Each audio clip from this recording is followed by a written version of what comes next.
Motivational speaker na si Rendon Labrador dinipensahan ng Potato Corner matapos mabat Icos dahil sa tila pang beauty queen itong requirement sa trabaho. Ang isa sa mga branch ng Potato Corner ay kasalukuyang nakakatanggap ng batikos online dahil sa mga kwalifikasyon ng service crew na hinahanap nito. Sa Facebook, hindi napigilan ng mga netizens na ipahayag ang kanilang pagkadismaya sa qualifications para sa service crew ng Potato Corner Ventura Mall.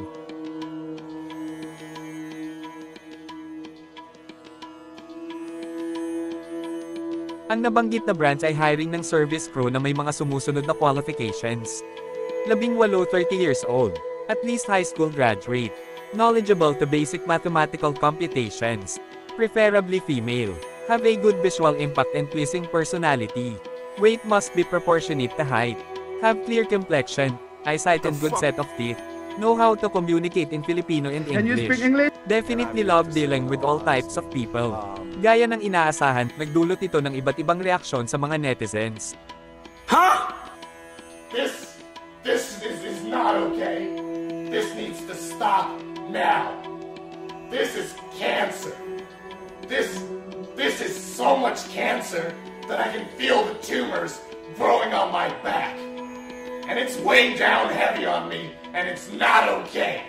Ayon sa mga netizens, pang-beauty queen ang hinahanap nila na service crew. I have been working as a fashion and commercial model for the last few years. I also am an avid lover of travel. I love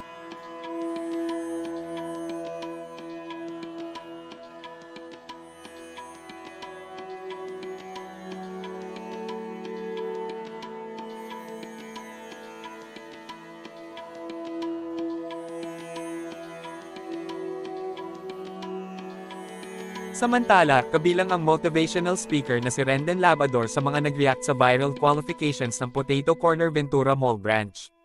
Ayon sa kanya, ang karamihan sa mga individual na nagrereklamo tungkol sa mga kwalifikasyon ay pinahahalagahan ang kanilang sarili ngunit hindi nakakatugon sa mga ito.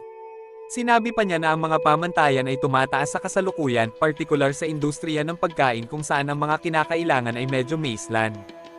Nagulat yung mga tanga dito sa hiring post ng Potato Corner. Ang gusto ko sabihin sa inyong lahat, huwag na lang kayo mag-apply kung hindi kayo pasado. Ang food industry business kasi, maselan yan. Tumaas na po kasi yung requirements ngayon. So, kung hindi para sa inyo, huwag na kayo mag-apply. Hindi naman po kayo pinipilit eh. Hindi para sa inyo yan. Hindi para sa mga tanga yan. Hindi para yan sa mga taong hindi qualified. Ang hirap kasi sa atin, kapag nakakakita tayo ng matataas na requirements, gusto natin ibaba para lang pumasa tayo.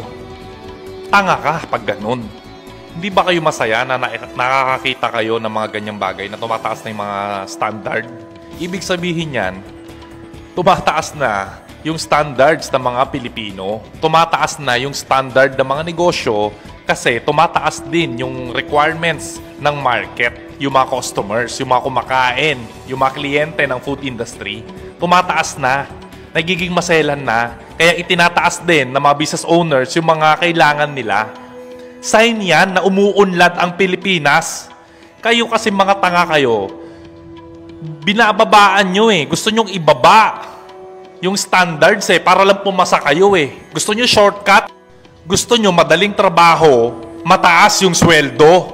Saan ka ba naman nakakita ng ganyan? Doon lang tayo sa tama. We need to protect also yung mga business owners. Ang goal niya mga yan ay makapagbigay ng maraming trabaho, makapag-contribute sa ekonomiya ng Pilipinas. Lawakan sana natin yung utak natin. Huwag tayong basta-basta magagalit. Hindi naman kasi yan para sa mga tanga, hindi naman kasi yan para sa mga bobo, hindi naman kasi yan para sa mga dugyot na tao. Di ba? Gusto nyo ba mabaho yung mag-serve ng pagkain nyo? Tinignan ko yung requirements eh, wala namang masama dyan eh. Gusto lang ng mga business owners na mabigyan yung customers niya ng pinakamataas na standard ng service. Yun ang ibig sabihin yan. So, napakahalaga po ng branding sa isang pagnenegosyo. Ngayon, yung mga tanga, syempre hindi agad maintindihan yan. So, para sa mga Pilipino naman na todo react, mga palamunin, itaas nyo yung standards kasi ninyo. Ayusin nyo naman yung sarili ninyo. Huwag naman kayo mabaho. Huwag naman kayo mukhang dugyot. Diba? Para makapasa kayo sa mga ganyang work. Diba? Hindi namin kasalanan yon kung mataas yung standards, kung tumataas na. Sadyang palamunin lang kayo.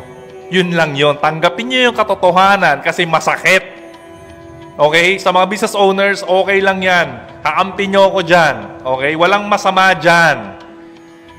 Hindi lang maganda ang rehistro ng mga requirements na yan sa mga taong ayaw i-level up yung mga sarili nila. So, para sa akin, good sign yan. Magandang example yan. Kasi ibig sabihin, tumataas na yung standards nating lahat. O, yun lang po. Okay? Magbago na kayo. Sana tumalino na ang mga Pilipino. Okay? Stay fit, stay healthy, stay motivated. Dahil sa mga kwalifikasyon ng brands na itinuturing ng ilang netizens na discrimination, ang Potato Corner ay nahaharap sa backlash. Ito ang nagtulak sa food franchise na maglabas ng pahayag. Ayon sa kanila, ang discriminatory hiring ay hindi isang bagay na kanilang sinusuportahan o kinukonsinti. Thus, they are all about providing equal opportunities for all and giving fair recognition and reward to effort, attitude, potential, and creating positive outcomes.